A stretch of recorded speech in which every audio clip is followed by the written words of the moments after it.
The station smelled like rust, oil, and old blood. Lights flickered above broken walkways. Garbage floated in zero-gravity corners. Kyle moved slowly, keeping his tool bag tight on his shoulder. He was just here to fix power relays. No reason to get involved in anything else. But then, he heard a voice. It was soft, weak, almost missed in the noise of the crowded slum. "Please, don't go." Kyle turned. In the shadows under a broken shelter made from scrap metal sat a figure, thin, wrapped in rags. Her skin was cracked, pale blue and gray. Her legs were trembling. In her arms something even smaller. A child, barely moving, covered in dirt and old cloth. She looked straight at Kyle. Her eyes were big, glowing faintly with green light, and full of tears. "Please," she whispered again. "Breed with me. I have no one left." Kyle froze. What did she just say? I didn't mean like that," she said quickly, as if ashamed. "Not for pleasure, not for fun. I meant survival. My species is dying. My child has no future without a mate to carry on the line."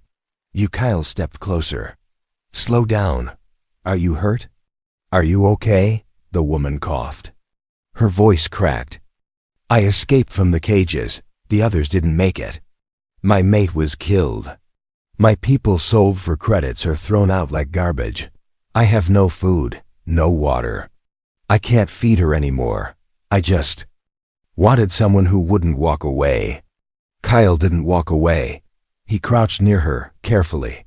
His voice stayed calm. "What's your name, Lyra?" The baby made a weak sound, almost a whimper. Kyle looked at them both. She wasn't lying. She was skin and bone. The baby was worse, too quiet.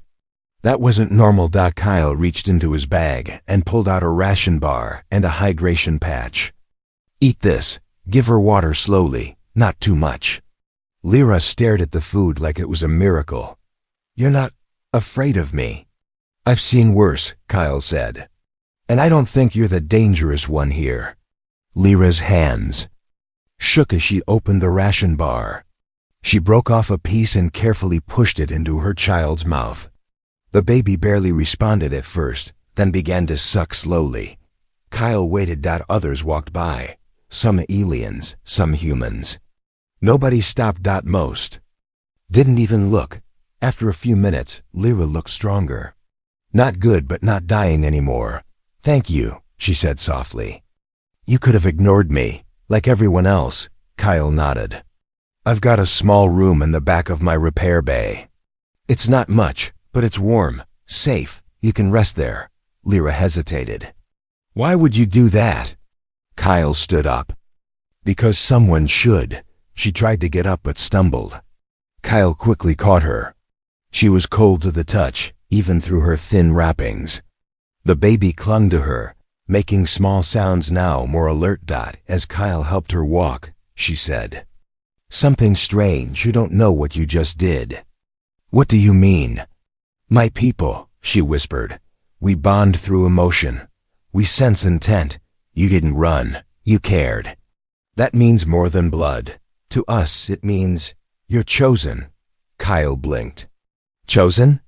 But before he could ask more, someone stepped into their path. A tall man in a black coat, not from the slums. Eyes too sharp, arms too strong, and on his neck a tattoo that Kyle recognized, slaver mark. The man looked at Lyra, then at Kyle. Well, I see the runaway found herself a helper." Kyle stepped in front of her. "She's under my protection," the slaver smirked. "That's not how it works, friend. She belongs to someone. You don't want to be on the wrong side of that." Kyle kept his eyes steady. "Try me." The slaver backed off with a laugh. "All right. We'll see how long your kindness lasts, human." As he vanished into the crowd, Kyle turned to Lyra. "Who was that?" She looked terrified. "He's one of the warlord's men. The one who bought us. He's still looking for me." Kyle's voice hardened. "Not anymore." They kept moving through the filth zone past broken signs and old machines until they reached Kyle's shop. He unlocked the door, led her inside, and locked it behind them. Inside, Lyra sat with her child on a padded bench. She looked up at Kyle. Tears rolled down her cheeks. "You're the first person who didn't look away." Kyle sat beside her, silent, but in his heart, he knew this wasn't just a rescue. It was the beginning of something bigger. Something dangerous, something worth fighting for. Asterisk. The repair bay was small. Old wires hung from the ceiling. The lights buzzed softly, and a faint smell of machine oil filled the air. But to Lyra, it felt like a palace. Kyle had given her clean water, a heated blanket, and some crushed protein cubes for the baby. The child now slept, gently glowing under the warm light curled against her chest. Kyle sat nearby, not saying much. He just watched, curious, confused, and a little angry. Not at her, but at whoever had done this to her. After a while, Lyra finally spoke. "You don't know what I really am, do you?" Kyle raised an eyebrow. "You're a mother who needs help. That's enough for me." She shook her head, gently brushing the baby's head. "I'm one of the last of the Valari." Kyle blinked. "That's not possible. The Valari were wiped out years ago. Everyone knows that." "They wiped out our cities, yes," Lyra said quietly. "But a few of us survived, scattered, hiding. I was taken during the final days, sold to a breeder camp." Kyle clenched his fists. "I've heard of those. Illegal genetic markets. They kept us like animals," she said, her voice cracking. "Forced us to bond with other species just to produce hybrid children. Most of the children didn't survive. Mine did, but now they want her back." Kyle looked at the baby.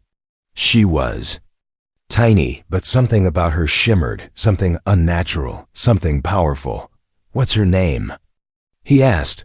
Lyra smiled for the first time. "Siren," Kyle nodded. "And why did you ask me to breed?" Lyra blushed and lowered her head. "Valari don't choose partners through orders or appearance. We feel it in the way someone acts, in how they speak. When you stopped, when you gave us food, I felt it." Kyle shifted uncomfortably. "So you just picked me?" "I didn't pick you," she said softly. "My heart did." Kyle didn't know what to say. Then something beeped. Kyle's eyes snapped to the screen. A proximity alert. Low-level scan. From the outer deck. Someone was trying to find something. "Stay here," Kyle said, rising quickly. "Don't open that door for anyone but me." He walked to the front of the bay and checked the security monitor. 2 men were on the platform. One was tall, wearing a long brown coat. The other had a scanner in hand. Both looked military, but unofficial. Kyle frowned. Then he noticed something odd. The scanner wasn't looking for a person. It was tuned for energy signatures, and not just any signature. Valari bio-energy. Kyle returned quickly to the back room. "We have trouble. Someone's scanning for her." Lyra's eyes widened. "They've found us already?" "Not yet," Kyle said. "But they're close. Really close." She stood, holding Siren close to her chest. "We need to leave." Now Kyle put a hand on her shoulder. "Leaving will trigger the outer alarms. I have an idea, risky, but it might work." Lyra followed him to the hidden side panel, where Kyle kept his experimental tools. Among the clutter was an old cloaking emitter, weak, short range, but enough to mask a heat or energy signal for a few minutes. He handed it to Lyra. "Put this on the baby. Lay low. If they barge in, they'll only see me." She hesitated. "Why are you helping me this much? You don't even know me." Kyle stared into her eyes. "Because the people who let this happen don't deserve to win." Then he walked to the front door. Knock. Knock. Kyle opened it. Just a crack. One of the men raised a badge. "Search and containment. Routine inspection. We're looking for illegal tech and unknown species." Kyle forced a smile. You think I'm hiding a Valari in a repair shop? The man's expression didn't change. We'll have a look anyway. Kyle let them in. They moved through the shop slowly, scanning every tool, every wire, every panel. The scanner beeped faintly near the back door, but Kyle had rigged a false heat signal behind a decoy panel. After a few tense minutes, the men turned back. If you see anything strange, report it, one said. Sure, Kyle replied. You'll be the first to know. They left Dot as soon as the door closed. Kyle ran back. Lyra was still there. Siren asleep, the cloaker humming softly. You're safe, he whispered. For now. But Lyra looked pale. She touched her chest, then looked at Kyle with fear. My bond mark, she whispered. It's glowing, Kyle frowned. What does that mean? Lyra's lips trembled. It means my body has begun the bonding cycle with you. Kyle's breath caught in his throat. And outside, hidden in the dark, another ship arrived. A warship Dot with orders to bring Lyra and her child back alive. Or not at all. The baby's soft breathing filled the silence. Kyle sat across from Lyra, hands clasped, eyes locked on the door. Neither had slept. The scanner alert had stopped hours ago, but Kyle didn't trust quiet anymore. Lyra gently rocked Siren in her arms. The child was glowing faintly again, as if her small body responded to her mother's fear. She glows when I'm scared, Lyra whispered.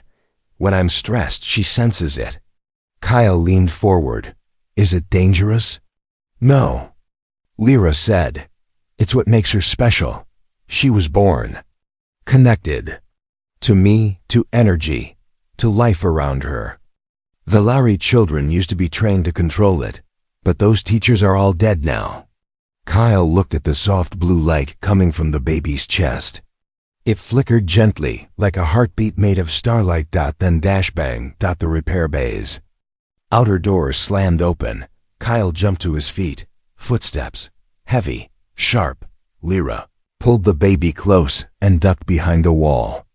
Kyle moved toward the front, his hand sliding under the bench where he'd hidden a plasma cutter turned. Weapon. Two figures walked in without knocking. They weren't wearing slum gear. Their suits were clean. Smooth armor under long black coats. Their boots made no sound on the metal floor. They didn't look around. They already knew where they were going. One of them smiled when he saw Kyle. Evening. We're looking for something lost. Kyle kept his face calm. You lost your manners. This is private property. The taller one stepped forward. We're licensed reclamation agents. We track down high-value assets. Missing from their owners. Slavers, Kyle said flatly. The second man chuckled. You can call it what you like. The galaxy calls it commerce. Kyle didn't move. There's no one here but me. Let us be sure, the first one said and pulled out a long rod. It began to hum. Our tracker says she's close. Your workshop's been giving off low-level energy pulses. Unnatural. Familiar. Kyle's heart raced. He kept his body still, but his mind moved fast. He activated a silent code with his boot. Behind the wall, his power relay redirected the baby's glow into a backup capacitor. It would look like machine noise on their scanner. The hunter's rod glitched, its light flickering. Huh, the man said, readings jumping. That's what happens in a junk shop, Kyle replied coolly. But the second hunter moved. To the back, no entry. Kyle snapped. The man turned. You don't own her, human. She's marked. She belongs to Warlord Track. She belongs to no one. That's when the hunter's smile dropped. I think you forgot what galaxy you live in, he said, stepping closer. Your kind always acts so noble until we burn your shelters down. Suddenly, Lyra stepped out from hiding holding the baby, glowing bright again. Stop, she said. Her voice was calm. Too calm. Both hunters froze. The taller one raised. The tracker. There she is. The hybrid glows like a reactor core. Kyle stepped in front of Lyra. "You'll have to kill me first." The hunter grinned. "That can be arranged." But before he could move, Lyra held out her hand. A pulse of light burst from the baby's chest, washing over the room like silent lightning. Every powered object in the room shut down. Even the tracker sparked and died. The hunter stepped back in shock. Kyle didn't wait. He swung the plasma tool and hit the tall one in the neck, sending him to the ground with a scream. The second pulled a blaster, but Lyra screamed. And again. The baby glowed. This time, the blaster melted in the hunter's hand. He dropped it, yelling. Kyle kicked him hard and sent him crashing into the wall. The silence returned. Only the baby's soft, warm light remained. Lyra's knees gave out. Kyle caught her just in time. Her breathing was rough. Her skin too hot. "She's using too much energy," Lyra gasped. "She's too young, but she's trying to protect us." Kyle looked down at the baby. Siren's eyes were half closed, but she stared at Kyle as if she knew him. "I need to take you both off station," he said. "Now," Lyra clutched his arm. "There's only one place where they won't follow. The Cradle Moon, hidden deep in the shattered sector. It's where the Valari sent their last signals." Kyle nodded. "Then that's where we'll go." He dragged the hunters into the back storage room, locking the door and jamming the circuits. Then he grabbed his old travel bag stuffed with ration packs, power cells, and one very old set of stolen access codes. He looked back at Lyra holding Siren tight. "You're not alone anymore," he said. But as they slipped into the dark service tunnels, something followed from above. A small surveillance drone blinking red. The hunters weren't the only ones tracking Lyra. Something worse had now seen them, and it had already sent a signal to the warlord. Asterisk, the smuggler ship Kyle had stolen years ago was still buried beneath the junk heap at Dock 9B. He hadn't touched it in 6 years. He never thought he would again. Now, he was ripping metal off it with his bare hands. Lyra stood nearby, holding Siren tight. The child had stopped glowing, but twitched now and then like small lightning moved under her skin. Her breathing was shallow, but her eyes followed everything. "She's overheating," Lyra said. "Her body is trying to protect us, but she's not ready for it, not without guidance." Kyle didn't look up. "Then we get off this station now, before she has to protect us again." Inside the junk pile, the ship finally came into view, dusty, rusted, but intact. "Is that a gunship?" Lyra asked, shocked. Kyle smirked. "It was junk when I found it. But humans have a way of fixing what others throw away." He keyed in the old passcode. The hatch creaked open, a small cargo bay. 2 seats. One hidden turret, perfect for running from nightmares. Lyra stepped inside first, whispering to Siren in their soft Valari language. The ship powered up, dim lights flickering to life, but something was wrong. The systems glitched. Sparks popped from the panels. The power core tried to stabilize, then surged. Kyle cursed. "The reactor's too old. I need a clean energy loop."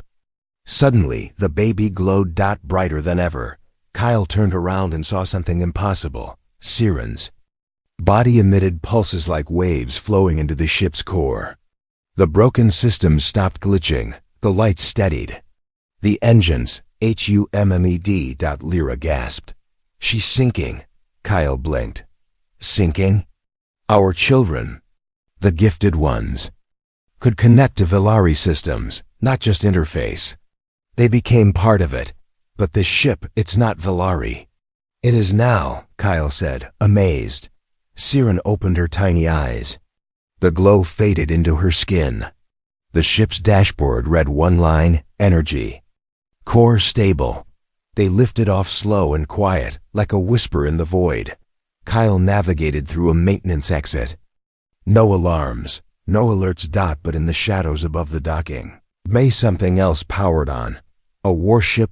Black, silent, watching, on board. A figure in heavy armor watched the human ship disappear. "Let them run," the warlord said. We want the Tingvo child alive, and the bonding process isn't complete yet. Inside the ship, Lyra sat with Siren on her lap, watching her daughter's chest rise and fall. She's too young, she said quietly. Velari babies aren't supposed to use their abilities until their second cycle. But fear changes everything. Kyle nodded, running diagnostics. She's more than Velari now. She's half human, Lyra whispered, which means she may be stronger than any of us. Kyle stopped typing. Lyra looked at him with soft eyes. I know what you're thinking. You didn't ask for any of this. You didn't want to be part of a dying species. You didn't mean to be chosen. Kyle turned. His voice was quiet. I didn't ask to be a soldier either. But when people needed help, I couldn't walk away. You didn't choose me out of love, she said. No, Kyle replied. But I stayed, and that means something. Lyra reached for his hand. Velari bonding starts in the heart, not the body.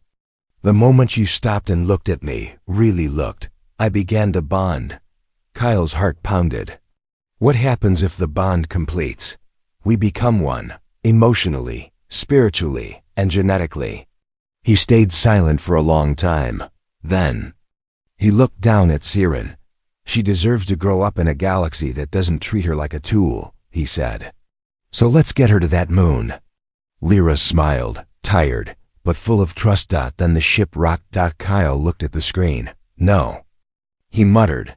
A tracking beacon had activated hidden in the engine's coolant line. Somebody planted it, he said. They're coming. Lyra stood, cradling Siren. They won't stop. Not until they have her. Kyle's eyes narrowed. Then let's give them something to chase.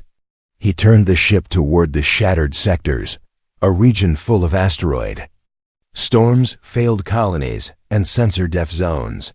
No sane pilot flies through here, Kyle said. Lyra gave a weak smile. Good thing you're not sane. As they jumped to light speed, Siren gave a tiny giggle. Her skin shimmered softly. The ship's systems glowed with her. But in the warlord's control room, a voice spoke. Sir, the hybrid child. Her power levels are increasing. If they reach the cradle moon, we may lose her forever. The warlord clenched his fist. Then we'll burn the moon before she gets there. Black space stretched in every direction, broken only by drifting metal, frozen moons, and the shattered bones of old battles. This was the dead zone. No signals. No rescue, no rules. Kyle's ship flew low and fast, dodging wreckage, weaving through old war debris that had floated undisturbed for decades. Lyra sat behind him, clutching Siren tightly. The child had stopped glowing for now, resting against her mother's chest. How long until the cradle moon? Lyra asked softly. 4 hours, Kyle replied. Maybe 5 if we stay low and hide our trail. Can we make it before they catch up?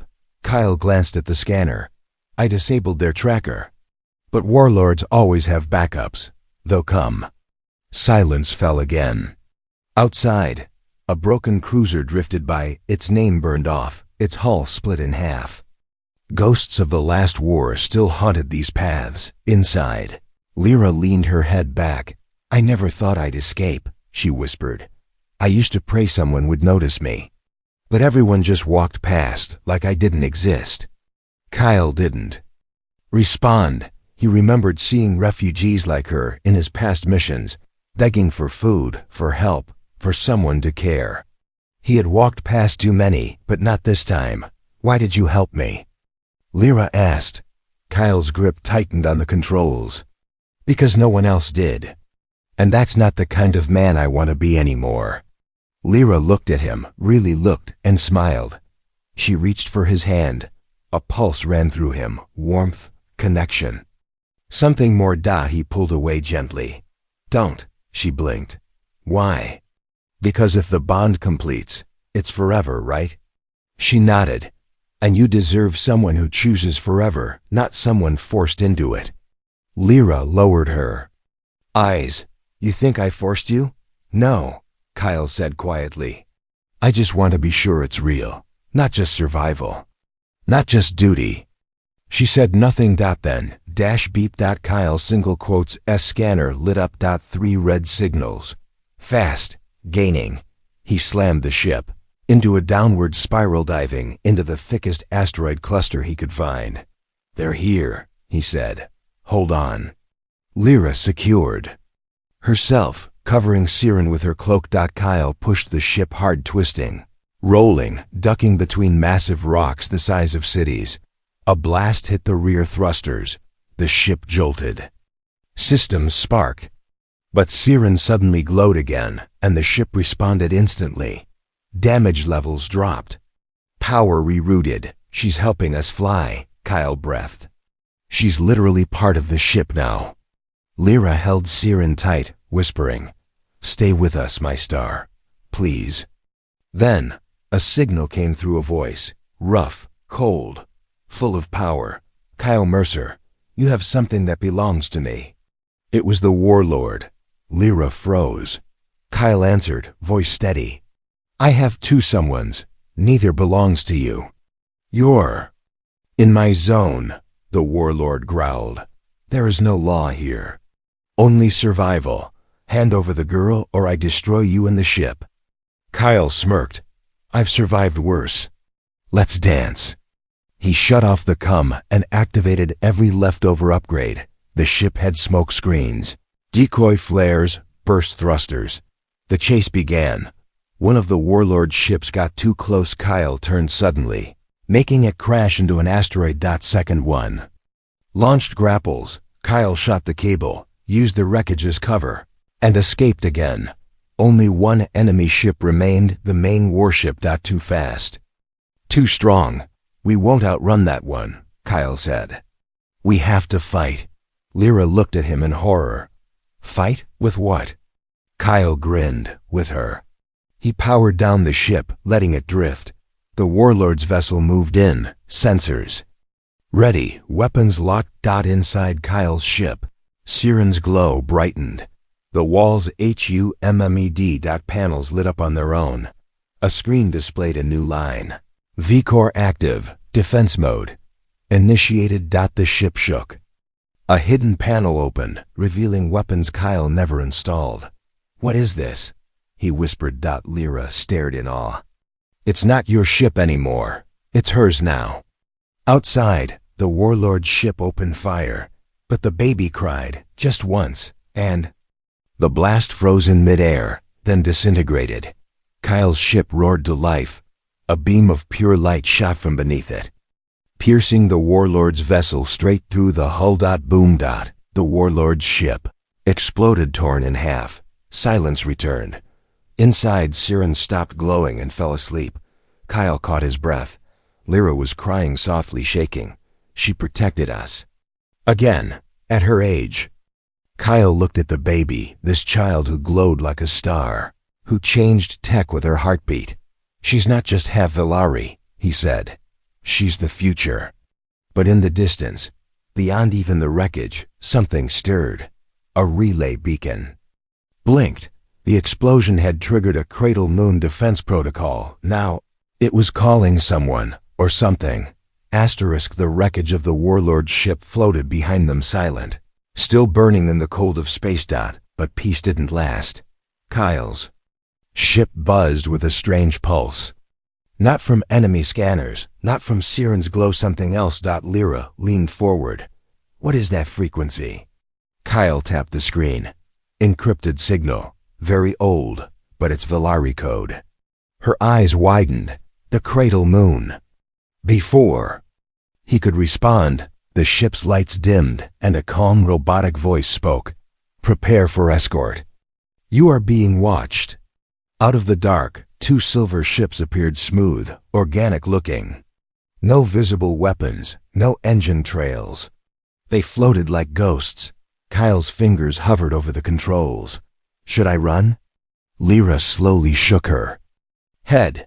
No, these are Cradle Guardians. If we flee, they'll assume we're hostile. Friendly greeting it is then. Kyle muttered. The 2 ships flanked them in silence and led them into a dense asteroid field. Between the rocks, a hidden moon came into view, green, silver, alive.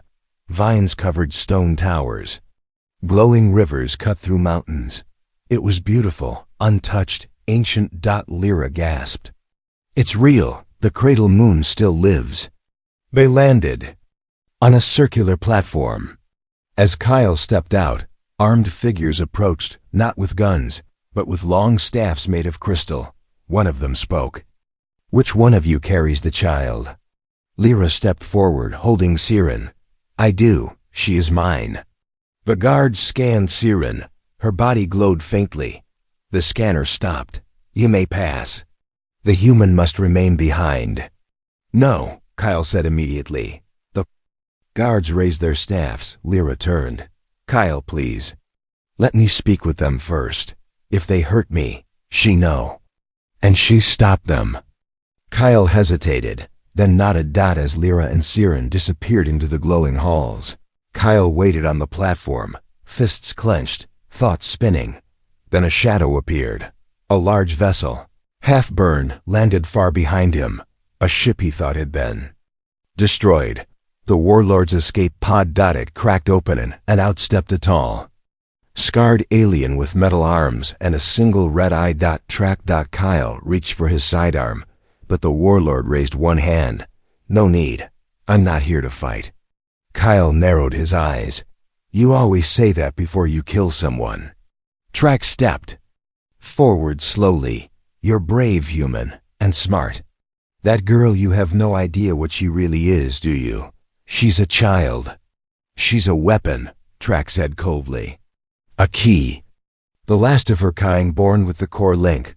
That baby could power a planet, melt a fleet, or rewrite what's left of Vilari tech. Kyle didn't respond. Track stepped even closer. You think you're helping her?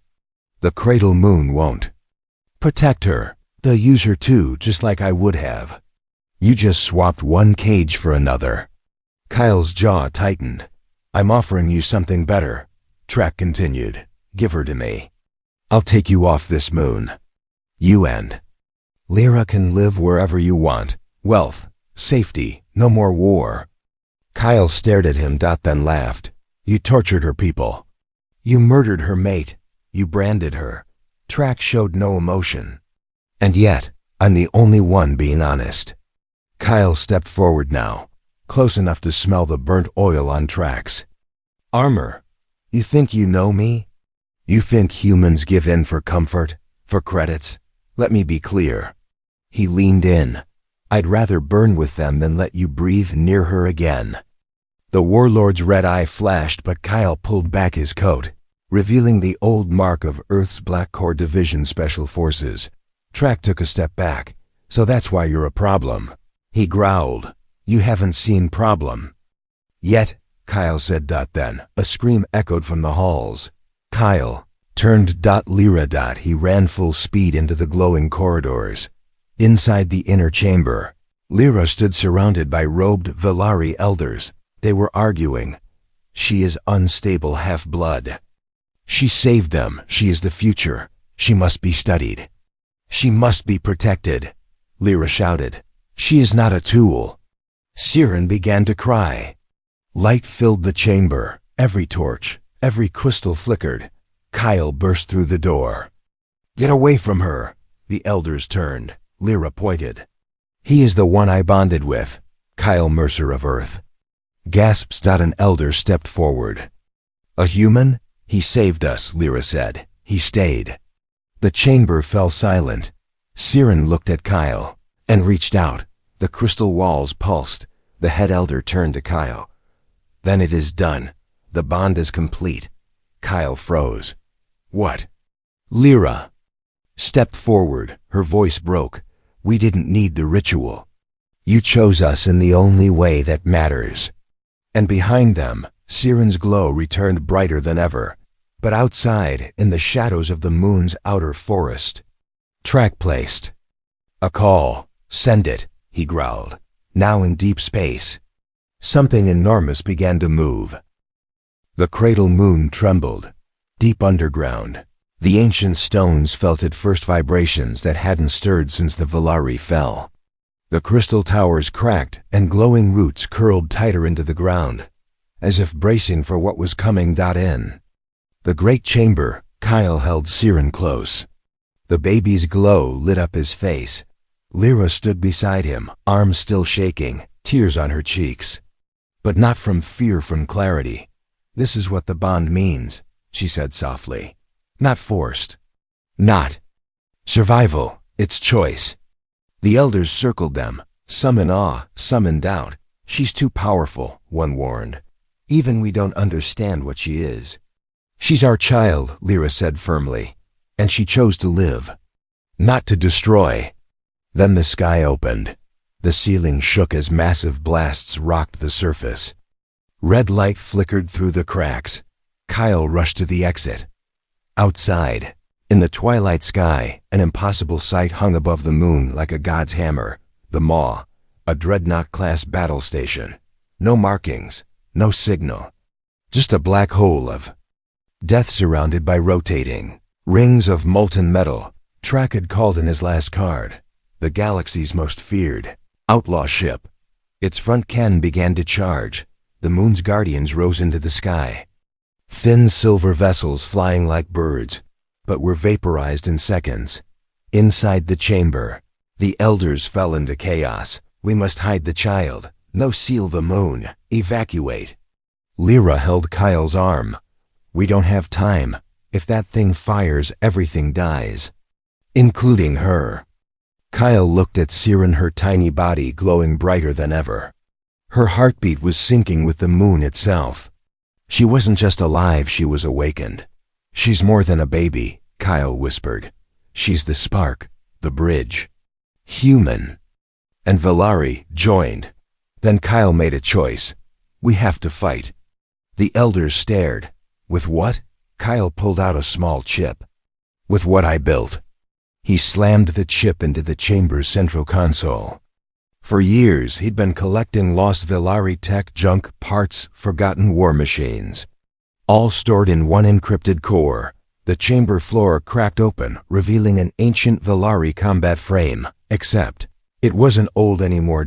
It had merged with Siren's energy signature, and it was awake. The machine stood 15 meters tall, glowing veins across its body, pulsing with life.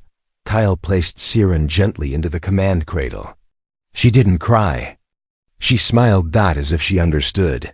Lyra stepped forward, placing her hand over Kyle's single quotes S. Together, they said one word. "Go." Outside, the sky turned blue white. The machine flew from the chamber in a beam of light. It moved faster than any ship dodging. Plasma fire absorbing heat, burning with life. The Maw opened fire, but Siren didn't run. She responded. A wall of energy burst from her, made of light, music, emotion. It wasn't a weapon, it was a memory. The moon itself glowed, rivers, stones, trees all lit up. The last echo of Valari civilization pulsed out like a song. Everyone on the moon, in orbit, even aboard the Maw, felt it. A vision of what Valari once were. Not warriors, not slaves, creators, dreamers, givers of life. Even Track, watching from his bridge, hesitated. Just for a moment. Then he growled, "Fire." The dreadnought cannon charged, but Siren opened her eyes fully. The light inside her burst like a second sun. Boom. The cannon melted before it could fire. The Maw cracked apart, falling into its own gravity core. Rings spun out of control. Crew screamed. And then silence. The ship collapsed inward, gone. Back on the moon, Siren floated gently from the machine's open chest into Lyra's arms. Her glow faded to a soft shimmer. She was breathing, tired, but alive. Kyle reached for them both. The elders stood in awe. "You've changed her destiny," one whispered. "And ours." "No," Lyra said with pride. "She changed us. She showed us who we really are." "And who we could be," Kyle added. The head elder bowed deeply. "Then let the bond be honored. Not by ritual, but by truth." Kyle looked at Lyra. "I didn't walk away when you cried in the street," he said. But now I stay because I love you. Not because of the bond, but because of you. Lyra touched his face. And I love you. Not for saving us, but for seeing us. They embraced. The baby curled between them, glowing softly. The cradle moon rang with new light, one that wasn't of the past, but of a future reborn.